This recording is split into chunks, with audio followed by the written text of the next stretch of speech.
let's talk about the Liverpool slide.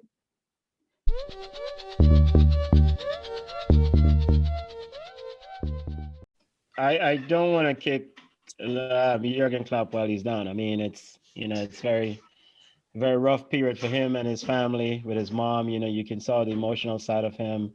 And he's a very emotional person. He wears it on his sleeve when he coaches his team, and so losing his mom affect him dearly, and cannot go to the funeral and stuff like that.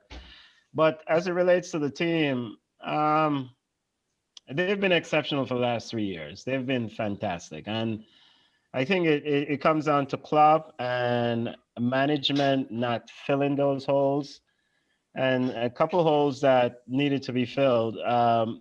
When Virgil van Dijk went down, Liverpool should have identified a viable replacement and gotten that viable replacement from January 1st, soon as the transfer window opened. Liverpool waited until the last week of the transfer window to execute that move. So those are that decision and not using the entire squad. There are some managers that love to use 11 players, and Liverpool's starting 11 is exceptional. But you have to know that you can believe in your backup. When your backup is time to step up, you have to know that these players can carry through the storm if your front players or your starting lineup is not doing quite well. And there was a game against Spurs in December when they defeated Spurs and they took the lead in the EPL. Then they went to Crystal Palace and they beat the brakes off Crystal Palace. And at halftime, they were leading 3-0 at 4-0 in 55th minute. He took off Sadio Mane and put on Mohamed Salah. And I thought, this is a time when you should play the Divock Origi of the world. If you think that this guy is not good enough, then he shouldn't be there. So I thought that Klopp over the years, he's an exceptional manager. He's done him and Liverpool has not done a good job of building an expansive team as what City has done in terms of using the entire squad. His front 11 is exceptional. His first 11 is exceptional. But, Jordan Henderson going into center back has been an issue for them. He needs to be at the base of that midfield. Thiago Alcantara coming in, he's an exceptional player, but he's not an ideal fit for that system where that quick play, keep the ball moving, what Jordan Henderson does. So I think it's a culmination of errors. It doesn't take away from what they have done, in my opinion, the last few years. It's just their time to fall off. Mm-hmm. Yeah, I think Liverpool right now, they're lacking confidence. I looked at them play today and they went up 1-0. That first half was actually the best I saw them play in the last few games. And they should have been up by more than one. But then in the second half, Leicester scored. Alisson's confidence is shot right now, and they conceded 3, right? At some point, injuries, you wouldn't be able to get past the type of injuries that they had, right? If you look at City last year when they lost the league, City was dealing with a lot of injuries. And yeah, you could say, City has a huge squad and so forth, but even City with that big squad, there were some guys on their starting 11 that was injured and they couldn't push Liverpool with those injuries. And now it's happening to them. In fact, one of the, Liverpool were kind of lucky last season in terms of injuries. Great squad, amazing 11. And like Benton said, past 3 years, they've been excellent.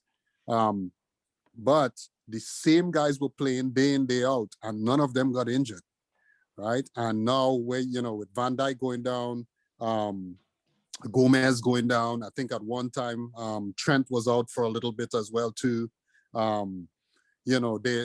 They're struggling. They're struggling right now. And, as far as if they could make the top 4, I do still believe they will come between 2 and 4, personally. But as far as 1, right now, City is going, they're starting to lose City, So we'll see how it works. Klopp is an excellent manager. He'll figure it out. It would be nice if they could get some guys coming in. So pretty much the both of you are kind of agreeing that the problem is that over the 3 years that they were top, they did not rotate the team. Klopp did not rotate the team enough. He kept playing the same starting 11 because they were excellent. Well, that and whoever made the decision, whether it's the club or whether it be management, I suspect management was involved in this, the owners of the club, in bringing in supporting players. Because if you look at Guardiola, one of the things he's always tried to push as a manager is the next season always have maybe 2 or 3 signings to come and, one, push the current guys, and 2, kind of freshen things up. And he also requires guys to play different positions, right? He's big on that. Now, Klopp does that to an extent, but not as much as Guardiola. Because if you look at Phil Foden, for example, and it's the same thing Guardiola did with Barca, each person could play several positions. And that has helped you when it comes to injuries and stuff like that, you know? Mm-hmm. You could rest guys knowing that there's another person who could fill that position. Okay. And to pick up back on Richard's point regarding Man City last year and Man City's failure, I think both teams made similar errors in the sense of, Man City last year, knowing that Vincent Kompany was leaving, they did not go out and get viable replacement. This year they've got Ruben Diaz, and see how a huge difference he's made in that back line for them. Pep, when asked about this last summer, he thought that Fernandinho could fill that void, and Fernandinho has been excellent. And I think Liverpool is doing the same thing now, trying to use midfielders like a Jordan Henderson. Fabinho has been great, but you take them away from their really strongest position. And I thought they should have gone out. City last year shouldn't have waited till Vincent Kompany left, and they should have gone out. They saw that John Stone wasn't up to scratch at the time. They should have gone out and got Ruben Diaz or whoever they thought was a viable replacement. And Liverpool this year, as soon as Virgil van Dijk got injured, they should have had a couple center backs earmarked. As soon as January opened, January 1st hit, go out and get that person, assimilate them into the squad, and then go from there. Yeah. And because the defense is really kind of just at a loss without a calming soul back there. Allison is not at peace.